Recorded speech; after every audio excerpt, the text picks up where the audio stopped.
자, 청와대가 박근혜 정부 시절 청와대 내에서 만들어진 일명 캐비닛 문건에 대한 추가 발표를 더 이상 하지 않겠다라고 밝혔습니다. 어제까지만 해도요, 청와대는 문건 공개에 대해서 확실한 입장이 있었습니다. 그 목소리 직접 들어보시죠. 새로 발견된 문건의 개요를 일부 공개한 것은 발견된 문건들이 대통령 지정 기록물이 아니라 일반 기록물이라 판단했고, 이 문건들의 내용이 위법의 소지가 있는 지시를 담고 있다고 보았기 때문입니다. 또 국민의 알 권리를 보장하기 위해 전 국민적 관심도가 높은 사안들의 개요 공개를 결정했다는 점을 다시 한번 말씀드립니다. 저렇게 정보 공개에 대해서, 문건 내용 공개에 대해서 확고한 입장을 발표했던 게 어제입니다, 어제. 네, 그렇죠. 그리고 또 심지어 이 브리핑을 자청해서 청와대가 계속 연이어했었거든요.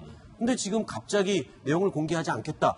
뭐가 결정적인 이유가 저는 됩니까? 결정적으로 야당이 이번 문건 발표에 대해서 이게 뭐 대통령 기록물법 위반이라고 하는 논란을 계속 제기하고 있는 상황 아니겠습니까? 그럼 야당의 그런 문제 제기가 제대로 먹혀 들어간 거네요. 먹혀 들어갔다기보다 이렇게 판단할 수 있어요. 저는요, 청와대 입장에서는 지금까지 했던 여러 가지 어떤 상황들로 인해서 본인들의 목표는 달성했다고 봐요. 그게 뭐냐면 일단 청와대에 박근혜 전 정부에서 만들어진 서류가 남아 있었다는 사실을 밝힌 거고요. 그 내용 중에 불법적인 내용이 있다는 것은 이미 얘기가 됐어요.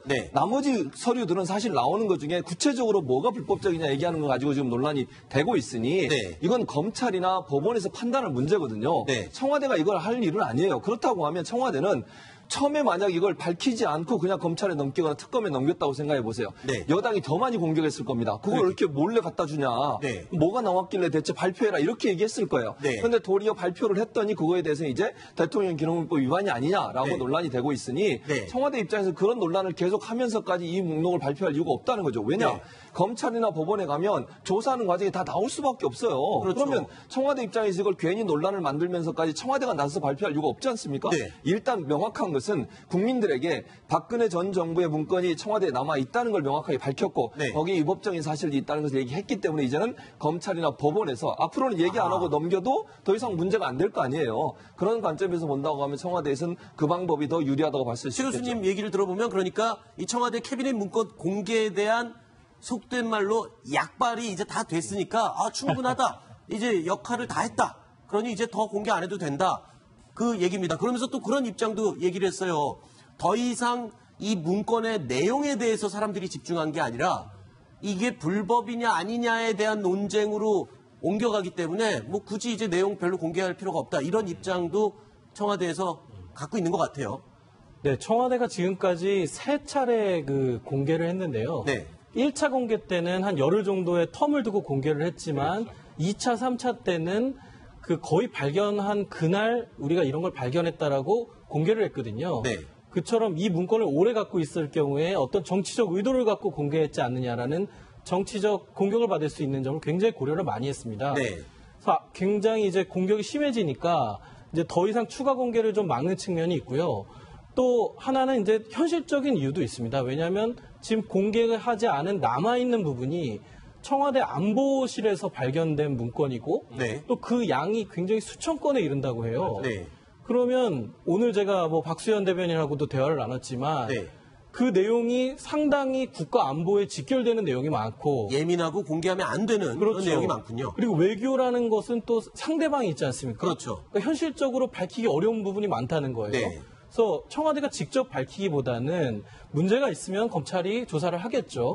그런 어떤 정치적 논란에 휘말리지 않기 위한 프로세스를 청와대가 굉장히 신경을 많이 쓰고 있다라고 보여집니다. 지금 저게 내용만 공개를 하지 않겠다는 거지 필요할 경우 검찰에서 요청하면 서류를 제출하거나 뭐 이런 거는 계속 진행은 되는 거죠. 그렇죠. 근데 다만 이제 지금 국가안보실 수천 건 일단 청와대 내에서 찾은 거니까 분류를 해야 됩니다. 목록이라도 적어서 그렇게 해서 무슨 내용이 몇 보관실로 건인지 다시 넣어야 되는 그래서 원본은 이 대통령 기록관으로 보낸다는 거고요. 사본은 이제 검찰 내지 특검으로 이제 제출을 한다는 거죠. 근데 그 내용 중에서도 아마 국정농단과 직접 관련 없는 것들은 청와대에서 양이 많은 경우에 다 넘기지 않고 폐기할 가능성도 있고 지금 남아있는 수천 건 국가안보실 자료들은 비밀로 분류되어 있는 것들은 아마 여기서 다 제외할 가능성도 있습니다. 그래서 민감한 것만 남았고 제가 보기에는 자, 약발이 떨어졌다.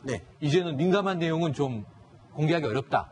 제 생각에는 정치적인 의도로 자꾸 오인되는 게 부담스러울 수 있는데 여기서 더 가면 NLL 사초 논란이 국민들에게 자꾸 연상될 수 있어요. 그렇죠. 근데 그때는 여야가 달랐었는데 2012년 대선 직후였는데 그 상황을 연상시키는 게 문재인 정부에 좋을 것이 없고 또 한 가지 마지막으로 이제 보탠다면은 전수조사를 한다고 했는데 원래는 월화하고 계속 나오니까 기한 없이 하겠다. 근데 이게 무기한으로 할 수도 없는 거거든요. 그렇죠. 이번 주로 대부분 전수조사는 끝내는 걸로 보입니다. 알겠습니다. 근데 저는 이게 지금 문건을 공개하거나 이런 데가 사법부나 이런 제3의 기관이 아니고 청와대에서 지금 이제 문재인 정부에서 한단 말입니다. 그러면 박근혜 정부가 대척점에 있는 게 문재인 정부인데요.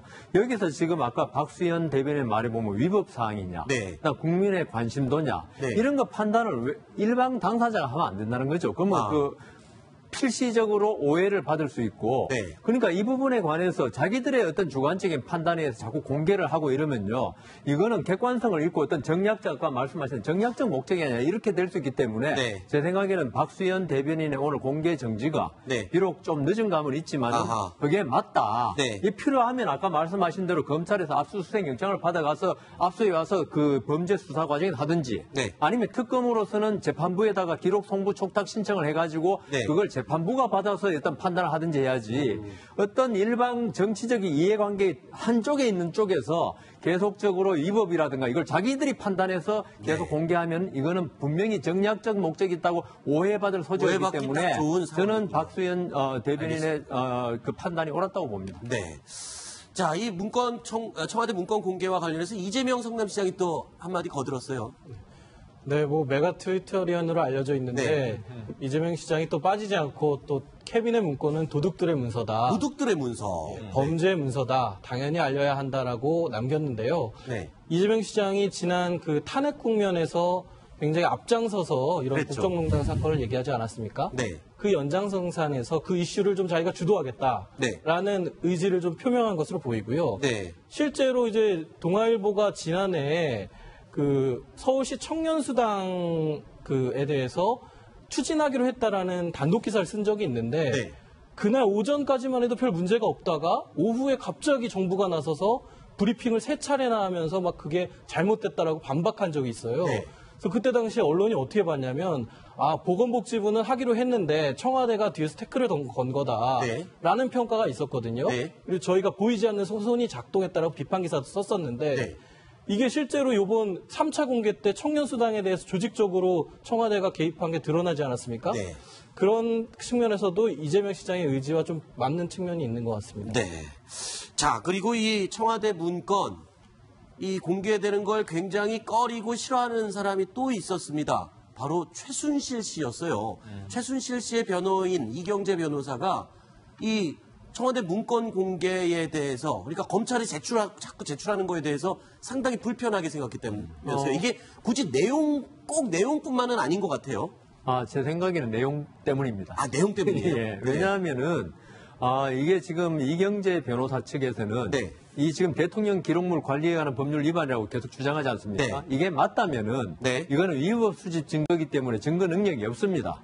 그런데 그건 나중에 최종적으로 법원에서 판단하는 거고 그렇지만 이 안에 내용 여러 가지로 박근혜 전 대통령이나 최순실의 불리한 내용이 적혀 있을 게 명백한 것 같은데요.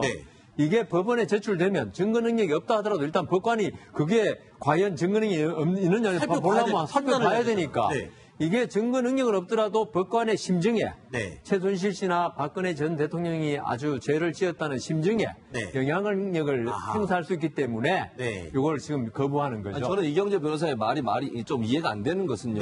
재판이 진행되고 마지막 선고 공판이 나오기 전까지는 계속 증거 낼 수 있는 거 아니에요? 지금 조사하다가 증거가 나올 수 있는 거잖아요. 그러면 당연히 법관이 제대로 판단할 수 있도록 검찰이든 변호사든 증거를 지속적으로 제출할 수 있는 거죠. 그거 자체를 문제 삼는 것 자체가 저는 이해가 안 됩니다. 그건 제가 이해를 해드릴게요.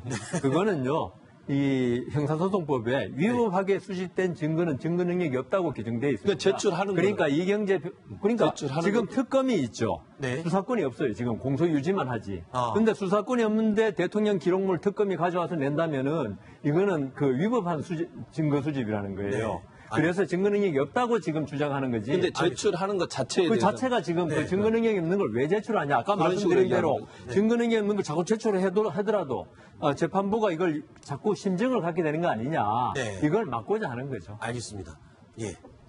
아니요, 이해가 안 돼. 왜냐하면 재판부 입장에서 지금 그러니까 판사 출신 변호사 얘기하시니까 제가 존중하지만 저는 이렇게 생각한다는 거죠. 그건 재판부가 판단할 문제라는 거예요. 그 부분도 증거 능력이 있냐 없냐도 재판부가 판단하고 검찰 입장에서는 충분히 본인들이 이 사람이 잘못한 점을 증명해내기 위해서 자료가 있다면 제출하는 거죠.